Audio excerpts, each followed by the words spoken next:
Hello again, Steve here with a bit of a question. And my question today is it possible that the coronavirus is another way of government testing the people in terms of resolve and in terms of how much fear they can put in them and all that sort of thing?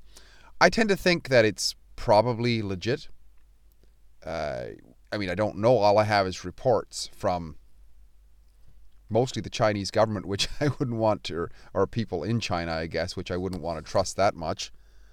But if we think about it, because there's this suggestion, I've heard the suggestion from people that it's possibly a deliberate test of some sort. It may have been a small controlled test which got out of hand.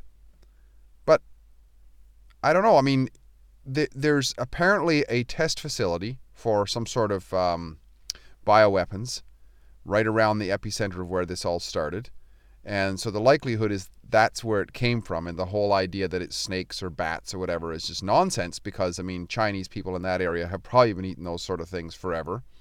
And they didn't seem to get this sort of a pandemic right away. So, and the idea that it looks like a flu, like a cold, is an ideal bioweapon if you think about it, because cold spreads so easy, right? Somebody sneezes, it's airborne, you breathe it, and then and that's probably why the cold season tends to be during the cold time of the year, because these viruses can live longer, sort of semi-refrigerated, floating through the air rather than warm air where they might die quicker.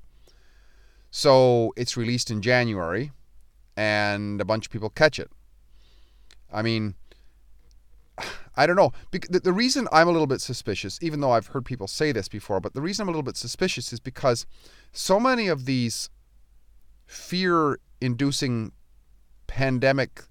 so-called pandemics that have come and gone didn't really amount to a whole lot, did they?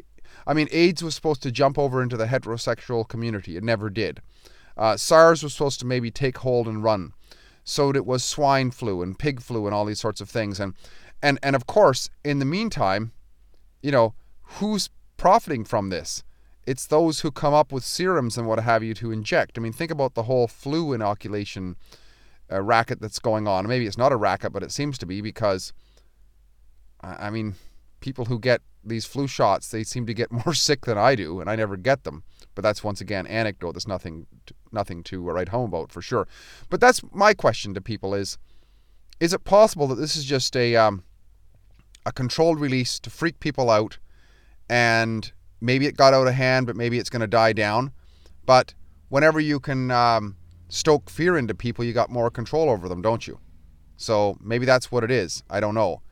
And anyways, I'm waiting to see more of what's going on. In the meantime, I guess the lesson here would be to, think for ourselves and be a little bit skeptical, especially about information that's coming out of the Communist government of China. Steve here again, great chatting. If you like what I'm doing, please like, subscribe, and share, and smack the bell, and tweet it out, and do whatever you can.